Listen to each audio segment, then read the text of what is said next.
In this video, we're going to be talking about how to turn off mention notifications on Thread. So let's just get straight into the video. First things first, simply go ahead and open your Threads application just like that.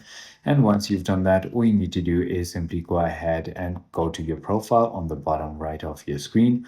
Finally, once you've done that, you want to simply click on the two lines on the top right and then tap on privacy.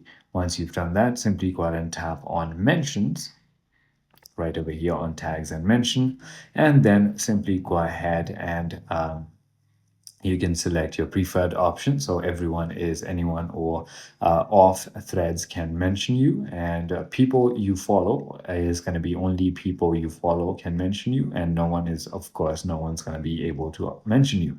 Simply go ahead and select anything, and on the notification, you can simply go ahead and head back outside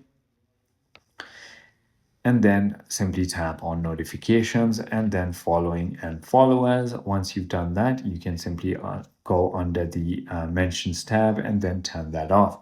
It is as simple as that. I hope this video clarifies everything for you. If you have further more queries, feel free to comment down below and I'll see you on